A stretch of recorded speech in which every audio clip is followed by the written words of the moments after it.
नमस्कार दोस्तों। आज हम बात करेंगे फिजिकल एजुकेशन वन लाइनर प्रश्नों का रिवीजन जल्दी जल्दी फटाफट। तो चलिए चलते हैं। पहला गेम हॉकी से संबंधित।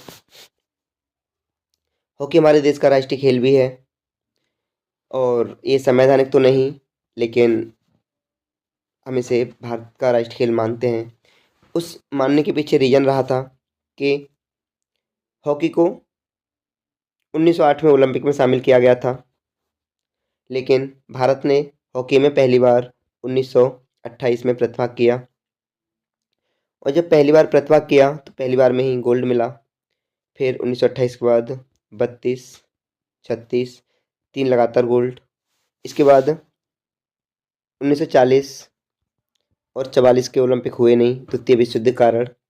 फिर 44, 48 और 52 लगातार 6 गोल्ड, यानी जितने ओलंपिक हुए और उनमें लगातार गोल्ड मिले 6, और 6 लगातार गोल्ड आए। तो बस तभी से हम अपना राष्ट्रीय खेल हॉकी मानने लगे। तो याद रखना, हॉकी में अब तक 8 स्वर्ण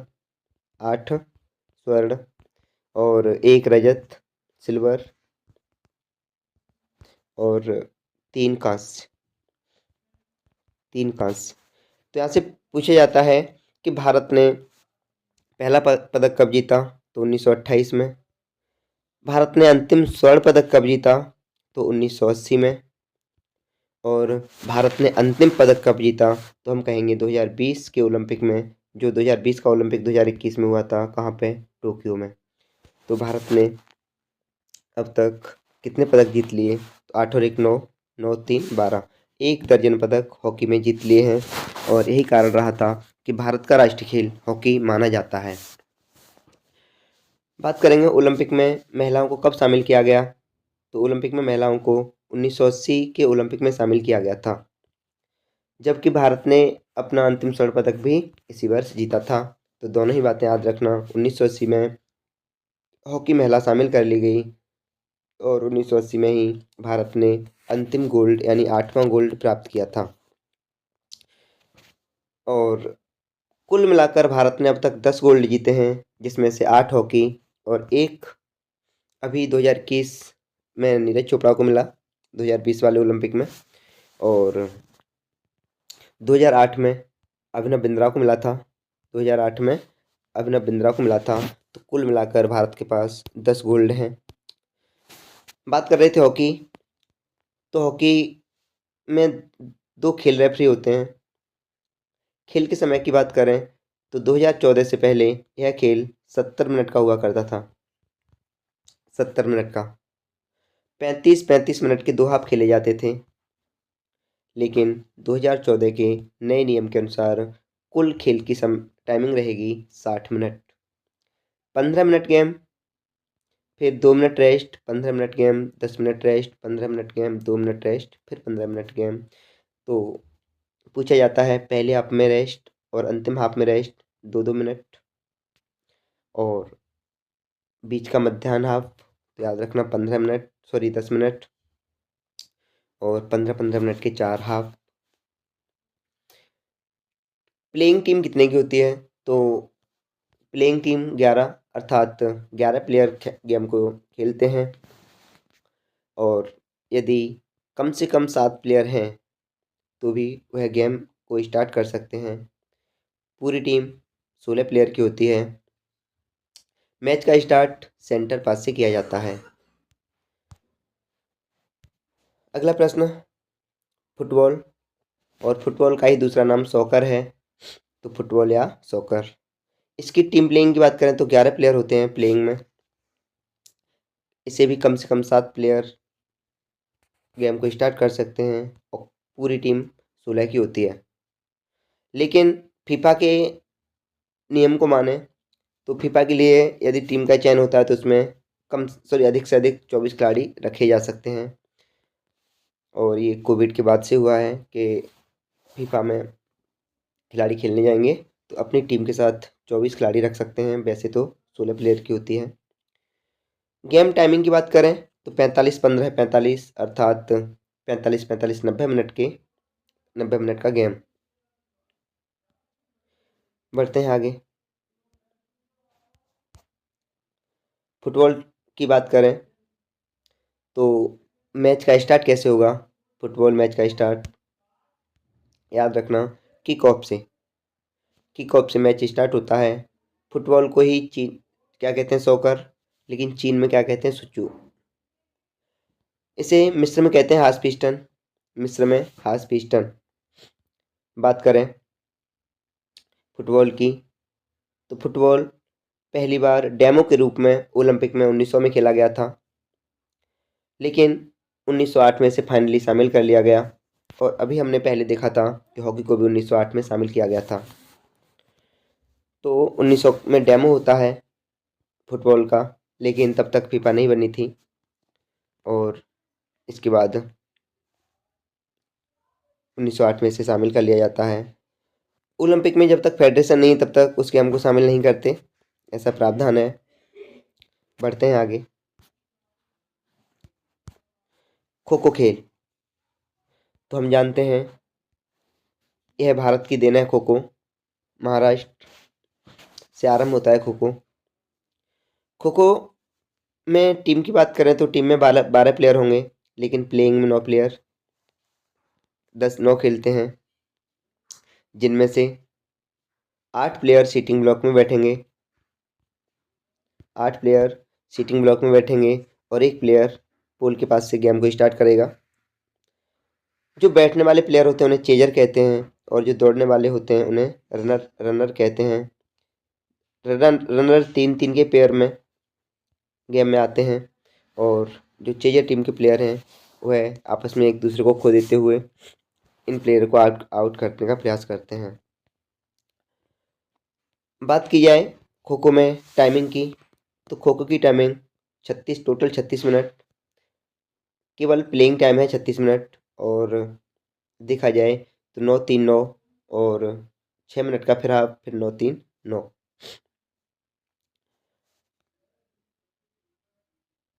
कभी कभी कुल टाइमिंग भी पूछ लेता है, तो याद रखना 48 मिनट। कितना? 48 मिनट। देखें, 9-9-9-9 36 तो ये हो गया, और 6-3-9 कितना हो गया? 45 और 3 48। खो खो के मैदान को क्या कहते हैं? कोर्ट कहते हैं। और मैंने अभी बताया था बैठने वालों को चेजर, और दौड़ने वालों को रनर कहा जाता है। इसके बाद कबड्डी। कबड्डी भी भारत की देन है, और कबड्डी बांग्लादेश का राष्ट्रीय खेल भी है। कबड्डी में टीम की बात करें तो टीम में 12 प्लेयर, और प्लेइंग की बात करें तो प्लेइंग में 7 प्लेयर। अगर हम बात करें इसकी गेम टाइमिंग की तो 25-25 मिनट के 2 हाफ में पुरुषों के लिए है ये, और सॉरी गलत कह गया मैं, 20-20 मिनट के 2 हाफ, 20-20 मिनट के 2 हाफ पुरुषों के लिए है, और 15-15 मिनट के 2 हाफ महिलाओं के लिए। कबड्डी को एमपी में, महाराष्ट्र में और गुजरात में हुत्तुत्तु कहते हैं, जबकि तमिलनाडु में गुड्डुड्डुड्डू कहते हैं। बंगाल में हिड्डुड्डुड्डू कहते हैं, और केरल में बांचकता कहते हैं। और मैंने अभी बताया था 20-20 मिनट का खेल होता है, बीच में 10 मिनट का हाफ होता है, याद रखना, रेस्ट रहता है महिला और पुरुष दोनों के लिए। प्लेइंग में 7 और टीम में 12। चलते हैं आगे। मैंने तुम्हें पिछली वीडियो में बताया था कि ओलंपिक कब से आरंभ हुए थे। यदि आपने अब तक पिछली क्लास नहीं देखी तो पहले मैं 4 वीडियो डाल चुका हूँ, उन्हें देखें और अपना रिस्पॉन्स दें, क्लासें कैसी हैं। तो बात करेंगे ओलंपिक की। तो ओलंपिक की बात कर लें। ओलंपिक का आरंभ कब से होता है? तो ओलंपिक का आधुनिक ओलंपिक का आरंभ 1896 से होता है, एथेंस यूनान से होता है। बात करें 1894 की, 1894 1894 में क्या हुआ था? IOC बना था, इंटरनेशनल ओलंपिक कमेटी, अंतर्राष्ट्रीय ओलंपिक संघ। तो 1894 में IOC बना, 96 में ओलंपिक का आरंभ हुआ। और ऐसी बात करें प्राचीन ओलंपिक की, तो प्राचीन ओलंपिक 776 ईसा पूर्व में आरंभ हुए और 394 ईसा पूर्व तक खेले गए। और उसके बाद थियोडोसिस फर्स्ट नाम के राजा ने इन पर प्रतिबंध लगा दिया और थियोडोसिस सेकंड नाम के व्यक्ति ने यूनान में बने ओलंपिक भवन को गिरवा दिया। तो याद रखना 776 से 394 ईसा पूर्व तक प्राचीन ओलंपिक, जबकि 1896 से आधुनिक ओलंपिक आरंभ हुए हैं और आज तक खेले जा रहे हैं। इन्हें हम ग्रीष्मकालीन ओलंपिक भी कहते हैं। क्यों? क्योंकि 1920 में शीतकालीन ओलंपिक भी आरंभ हो गए थे चैमोनिक्स फ्रांस से। 2010 से युवा ओलंपिक आरंभ हुए, 2012 से युवा ओलंपिक शीत आरंभ हो गए। तो 2010 वालों को क्या कहने लगे? ग्रीष्म युवा ओलंपिक, और 2012 वालों को शीत युवा ओलंपिक। चलते हैं आगे। वन लाइनर प्रश्न, फटाफट रिवीजन। खेल के सामाजिक संपर्क का सिद्धांत किसने दिया? तो खेल के सामाजिक संपर्क का सिद्धांत लुमले ने दिया। किसने? लुमले। मनोरंजन सिद्धांत किसने दिया? तो याद रखना GTW पैट्रिक, केवल पैट्रिक याद रहता है हमें भी। तो W पैट्रिक और इनके साथ थे लॉर्ड केमल। Lord camel. मध्याह्न भोजन, इसे क्या कहते हैं? Mid day meal. Mid day meal का आरंभ कब हुआ? 1995 में। विशेष पोषण कार्यक्रम, तो विशेष पोषण कार्यक्रम 1970-71। बालवाड़ी पोषण कार्यक्रम 1970। विनिमय का सिद्धांत किसने दिया? विनिमय का सिद्धांत पीटर ब्लायू और इनके साथ थे जॉर्ज हुमन्स। तो दोनों ही हैं। विनिमय का सिद्धांत पीटर ब्लायू और जॉर्ज हुमन्स। मनोरंजन शब्द इंग्लिश में क्या बोलते हैं? रिक्रेशन। तो रिक्रेशन कहाँ से लिया गया? लैटिन भाषा से। और इस रिक्रेशन का अर्थ होता है, मनोरंजन का अर्थ होता है खोई ऊर्जा फिर से प्राप्त करना। क्या? खोई ऊर्जा फिर से प्राप्त करना। सामाजिक धारणा के जनक अरस्तु। सामाजिक धारणा के जनक अरस्तु। बॉम्बे पब्लिक ट्रस्ट एक्ट कब आया? 1950। Bombay public trust act 1950। Germany में शारीरिक शिक्षा के पिता कौन कहलाते हैं? तो जॉन बर्नार्ड बेस्डो। बुद्धि लब्धि का सिद्धांत किसने दिया? तो बुद्धि लब्धि का सिद्धांत टर्मेन ने दिया। पूर्वानुमान सिद्धांत किसने दिया? तो कार्ल ग्रोस ने दिया। अधिगम सिद्धांत किसने दिया? थॉर्नडाइक ने दिया। खेल एक स्वैच्छिक एवं आत्मकेंद्रित क्रिया है, किसने बताया? तो स्टर्न ने। ये बहुत ही महत्वपूर्ण प्रश्न है, याद रखें। यदि सीरीज पसंद आती है तो अपने साथियों को प्लीज शेयर करें। खेल कार्य में एक प्रकार का मनोरंजन है। खेल कार्य में एक प्रकार का मनोरंजन है, किसने कहा? वैलेंटाइन। खेल पर आधारित किंडर गार्डन शिक्षा पद्धति के जनक फ्रोबेल। सार्कोप्लाज्म मांसपेशी। सार्कोप्लाज्म क्या है? एक प्रकार से कहाँ पाया जाता है? तो मांसपेशी कोशिका में।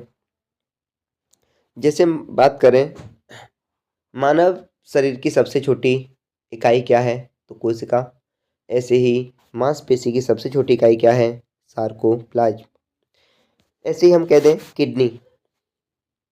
किडनी की सबसे छोटी इकाई तो याद रखना नेफ्रॉन, नेफ्रॉन। चले, फ्यूजिफॉर्म क्या है? एक प्रकार से अस्थिपेशी है। टेलर्स मसल को ही कहते हैं सारटोरियस, टेलर्स मसल, सारटोरियस। और यह सबसे लंबी मांसपेशी है, तो याद रखना सारटोरियस नाम ही सबसे लंबा है, तो सबसे लंबी मांसपेशी है।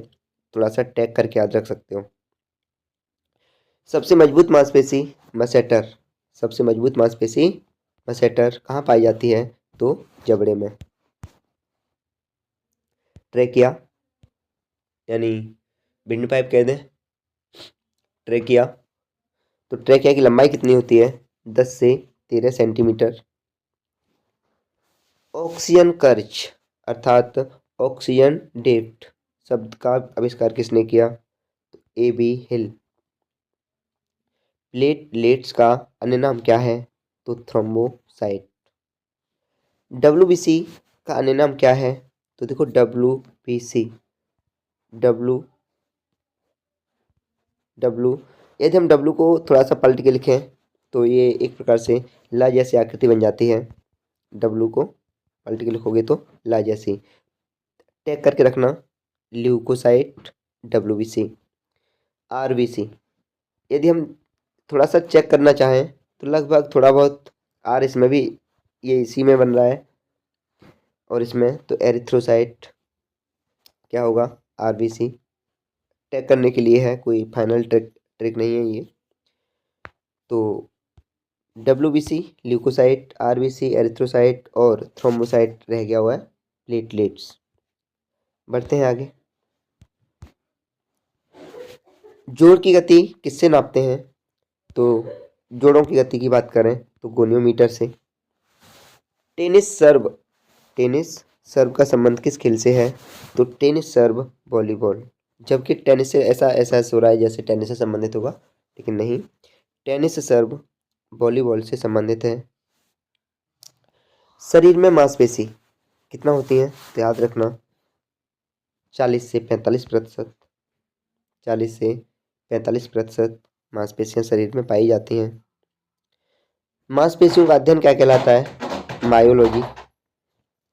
मांसपेशियों का अध्ययन मायोलॉजी। अमीनो एसिड क्या है? कहाँ पाए जाते हैं शरीर में? तो याद रखना प्रोटीन में। अमीनो एसिड प्रोटीन में। स्विमिंग स्विमिंग पूल की बात करें तो स्विमिंग पूल की लंबाई होती है 50 बाई 25 मीटर। स्विमिंग पूल में 10 लेन होती हैं और एक लेन की चौड़ाई 2.5 मीटर, 2.5 मीटर। स्विमिंग पूल के पानी का तापमान 24 डिग्री सेल्सियस रहता है। आरंभ में कितनी खेल संस्थाएं थीं या शुरू की गई? तो जब भी संस्थाओं का आरंभ किया गया था तो 400 खेल संस्थाएं शुरू की गई थीं। उदर पेशी शक्ति किससे विकसित होती है? तो सिटअप लगाने से। बेसबॉल वर्ल्ड सीरीज कब आरंभ हुआ? तो 1903। टाइगर वुड्स किस खेल से संबंधित हैं? तो टाइगर वुड्स गोल्फ प्लेयर हैं। बेसबॉल में कितने प्लेयर खेलते हैं? तो 9। और अभी हमने देखा था कि खो खो में भी कितने प्लेयर खेलते हैं? 9। डबल नेल्सन कारनीति किसने दी? तो डबल नेल्सन कारनीति किसमें दी जाती है? सॉरी, कुश्ती में। और देखो अभी मैंने जो बताया था वो फिर से स्लाइड में सामने आ गया। ग्रीष्मकालीन ओलंपिक 1896, शीतकालीन ओलंपिक 1924। तो ग्रीष्मकालीन ओलंपिक का जो आरंभ हुआ था वह एथेंस से हुआ था, एथेंस। जबकि शीतकालीन ओलंपिक का आरंभ चैमोनिक्स फ्रांस से हुआ था, चैमोनिक्स। ठीक है। युवा ओलंपिक की अवधारणा किसने दी? किसने कहा था कि युवा ओलंपिक भी होने चाहिए? तो रोहन रोहन जॉफ ने दी थी। कब दी थी? 1998 में।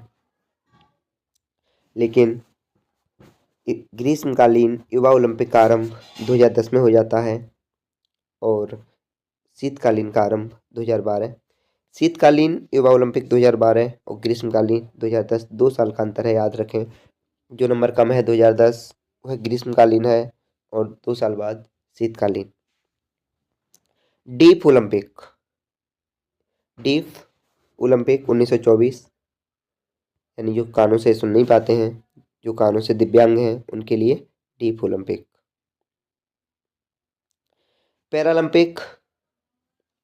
पैरालंपिक ये दिव्यांग के लिए ही होते हैं। तो पैरालंपिक का आरंभ होता है 1960, लेकिन पूरी तरह से विधिवत तरीके से पैरालंपिक 1968 में आरंभ होते हैं। पैरालंपिक का आयोजन स्थल वही होता है जो ओलंपिक का होता है, तो जहाँ जहाँ ओलंपिक होंगे वहीं पर थोड़े से समय के बाद 15-20 दिन के बाद उसी स्थान पर पैरालंपिक का आयोजन भी होता है। एशियन गेम के जनक तो हम जानते भी हैं, एशियन गेम भारत की देन है। एशियन गेम 1951 को भारत से आरंभ होते हैं और एशियाई खेलों का उद्घाटन डॉक्टर राजेंद्र प्रसाद, जो उस समय राष्ट्रपति थे, उन्होंने किया था। एशियन गेम के जनक किसे माना जाता है, तो याद रखना जीडी सोंधी को एशियाई खेलों का जनक माना जाता है। एक और प्रश्न बनता है कि भारत में अब तक कितनी बार एशियाई खेल हो चुके हैं, तो याद रखना 2 बार। एक तो 1951 आरंभ हुआ था और दूसरा 1982। और एशियाई खेलों का आदर्श वाक्य क्या है, तो निरंतर प्रगतिशील। क्या? निरंतर प्रगतिशील।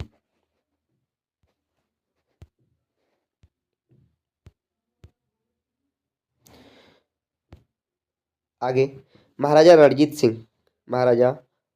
सिंह वर्ल्ड कप का संबंध किस खेल से है, तो हॉकी से। जिगोमेटिक हड्डी कहाँ पाई जाती है, तो जिगोमेटिक खोपड़ी में। शिक्षा में खेल विधि कौन लेके आए, तो शिक्षा में खेल विधि कार्लवेल कुक। एपर्ड का संबंध किससे है, एपर्ड मोटर फिटनेस से संबंधित है। तो इसकी फुल फॉर्म पूछ ली जाती है, तो फुल फॉर्म याद रखना, American alliance health physical education and recreation and dancing. Gluteus Maximus मांसपेशी कहाँ पाई जाती है, तो जांघ में।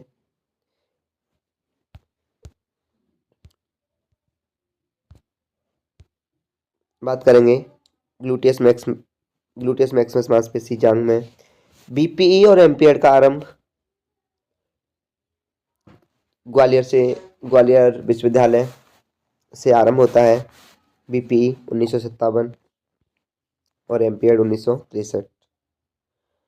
तो एलएनसीपीई ग्वालियर की स्थापना कब हुई थी, 1957। किसने की थी, सॉरी इसके पहले प्राचार्य कौन थे, P Joseph. International volleyball federation कब बनी, तो इंटरनेशनल वॉलीबॉल फेडरेशन 1947 में। मनोविज्ञान का संबंध प्रत्यक्ष मानव व्यवहार से किसने कहा, गैरिसन ने। मनोविज्ञान का संबंध प्रत्यक्ष मानव व्यवहार से है, गैरिसन ने कहा। बात करते हैं माई कैरियर पुस्तक के लेखक कौन है, माई कैरियर पुस्तक के लेखक विश्वनाथन आनंद। यही पहले ग्रैंड मास्टर हैं जिन्होंने राजीव गांधी खेल रत्न प्राप्त किया था, और राजीव गांधी खेल रत्न का आरंभ 1991-92 में होता है, याद भी होगा। राजीव गांधी खेल रत्न अवार्ड का वर्तमान नाम मेजर ध्यानचंद खेल रत्न अवार्ड है, जिसमें आज 25 लाख रुपए की धनराशि का प्रावधान है। डॉट्स क्षय रोग से संबंधित है और इसका आरंभ 1995, और 1995 ही हमने अभी पढ़ा था। क्या पढ़ा था, याद करो, कमेंट करो। मिड डे मील योजना। कबड्डी पुरुष का मैदान 13x10, 13 मीटर लंबा और 10 मीटर चौड़ा। महिलाओं के कबड्डी मैदान की बात करें तो 12x8, 12x8।